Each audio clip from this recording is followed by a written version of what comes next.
Hi kapatid! Muffin lover ka din ba?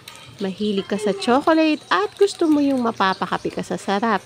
Try this double chocolate muffin, super moist, chocolatey flavor at madali lang gawin. Bago ka mag-crave, tara simulan na natin ang paggawa.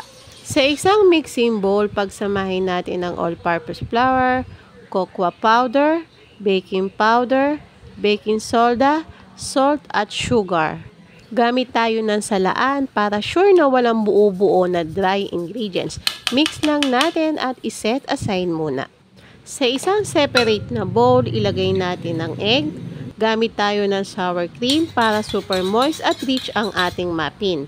Next, ilagay ang milk, oil at ang vanilla essence. Canola oil ang ginamit kong oil para sure na kapag nasa ref, hindi titigas ang ating muffin. Ito yung tip sa paghalo ng ating egg yolk mixture. Dahan-dahan lang ang pag-beat. Huwag na tayong gumamit ng electric mixer para maiwasan yung overbeat sa egg yolk mixture. Ganun din kapag pinaghalo na natin ang dry ingredients sa wet ingredients, dahan-dahan lang din ang pag-beat. Kapag kasi nasobrahan sa pag-mix, nagiging cause siya ng pagiging dry at buhaghag at texture ng muffin. Sapat na yung wala na tayong nakikitang dry ingredients, pwede na nating ilagay ang ating chocolate chips. Hindi ko nilahat ang paglalagay ng chocolate chips, nagtira ko ng konti dahil mamaya ilalagay natin nyo sa ibabaw o magsisilbing toppings ng ating muffin para sure na mas masarap siyang tignan.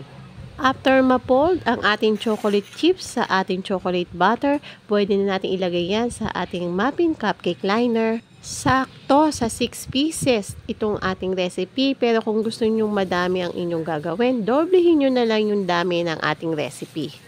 I-bake ang muffin ng 6 minutes sa 425 Fahrenheit at ng 18 minutes sa 350 Fahrenheit. Siyempre, make sure na naka-preheated ang ating oven. So, ito na yung ating double chocolate muffin. Sa itsura pa lang, nakakatakam na. Siyempre, mas masarap kung masusubukan mong gawin. Napaka-moist, chocolatey ng lasa, sakto lang at tamis. Hindi lang bata ang makakagusto, pati isip bata. At muli, sana'y makatulong sa inyo ang recipe ito. Thank you for watching. Bye-bye!